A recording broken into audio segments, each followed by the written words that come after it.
Assalamualaikum warahmatullahi wabarakatuh. Perkenalkan, nama saya Gabriel Bati, kelas 12 TP1. Saya dalam video ini saya akan menjelaskan tentang hak asasi manusia. Sebelumnya saya minta maaf karena saya akan menjelaskannya sambil membaca ya.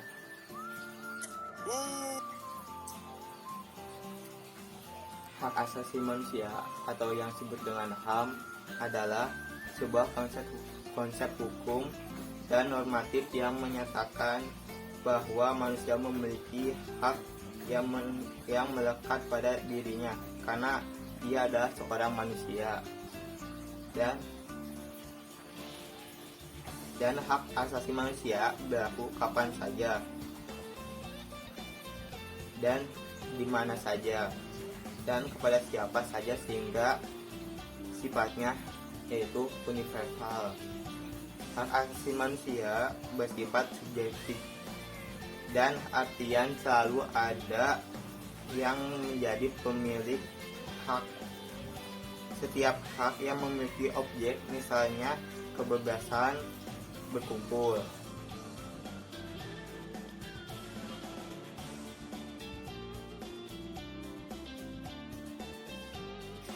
adapun beberapa faktor yang menyebabkan terjadinya pelanggaran HAM.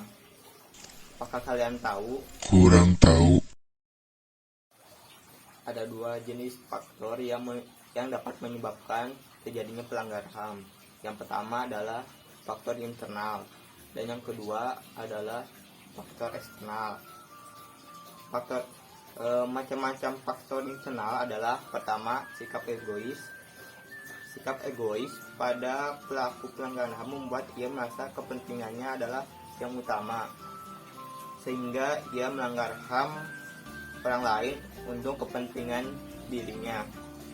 Yang kedua, tingkat kesadaran HAM yang rendah. Banyak orang tidak terlalu memperhatikan perlindungan HAM dan menganggap pelanggaran HAM adalah hal yang biasa selama kepentingannya tercapai. Dan yang ketiga, kondisi psikologis pelanggar HAM. Penyebab pelanggaran HAM sangat berkaitan dengan kondisi psikologis pelaku pelanggar HAM. Kondisi psikologis yang tidak stabil dan kondisi psikologis tertentu lainnya dapat menjadi penyebab pelanggaran HAM. Penyebab pelanggaran HAM seperti intoleransi dapat mengancam stabilitas nasional. Sikap tidak toleransi pada suatu ras, suku, dan agama tertentu berisiko mengakibatkan pelanggaran HAM seperti diskriminasi hingga pelanggaran HAM berat. Yang kelima, rasa ingin balas dendam. Rasa ingin balas dendam menjadi penyebab HAM dan berbagai tindak kriminal. Dendam membuat seseorang rela melakukan tindak kriminal seperti penganiayaan dan pembunuhan. Dan yang keenam adalah kurangnya rasa empati. Penyebab pelanggaran HAM salah satunya yaitu kurangnya rasa empati pada pelaku. Nilai HAM sangat berkaitan dengan rasa kemanusiaan. Ketika seseorang tidak memiliki rasa empati dan kemanusiaan, ia beresiko melakukan pelanggaran HAM. Yang kedua adalah faktor eksternal. Salah satu faktor eksternal adalah penyalahgunaan kekuasaan. Penyalahgunaan kekuasaan dari pihak pemerintah atau penguasa berisiko besar menjadi penyebab pelanggaran HAM. Contohnya kasus pelanggaran HAM yang disebabkan oleh penyalahgunaan kekuasaan atau abuse of power. Salah satunya yaitu korupsi, genosida, dan penghilangan orang oleh pemerintah. 2. Sistem yang tidak berjalan. Tidak tegasnya penegakan hukum terhadap pelanggar HAM merupakan penyebab pelanggar HAM makin banyak terjadi, sebab tidak ada penanganan cepat dan tepat dalam pelanggaran HAM. Dan yang ketiga, struktur politik dan sosial. Penyebab pelanggaran HAM selanjutnya adalah kesenjangan politik dan sosial pada sebuah negara. Contohnya kesenjangan publik,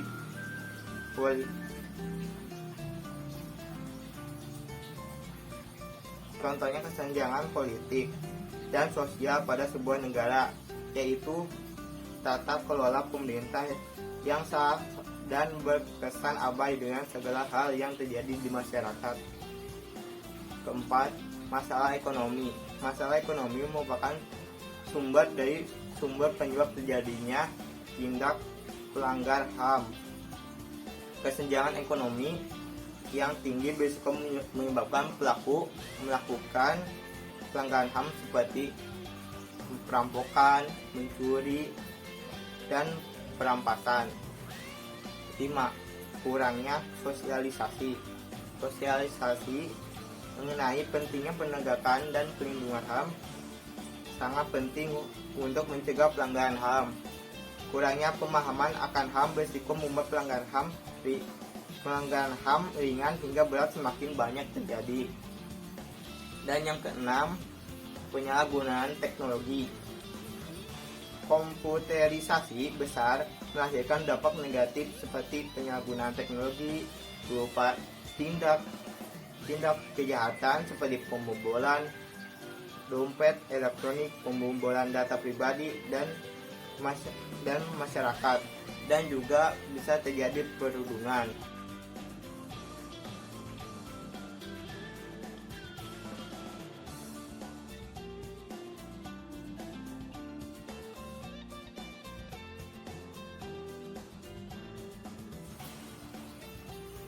Oke, sampai di situ penjelasan dari saya. Bila kurang dimengerti, mohon maaf, karena saya juga sedang belajar. Oke, cukup sekian dari saya. Wassalamualaikum warahmatullahi wabarakatuh.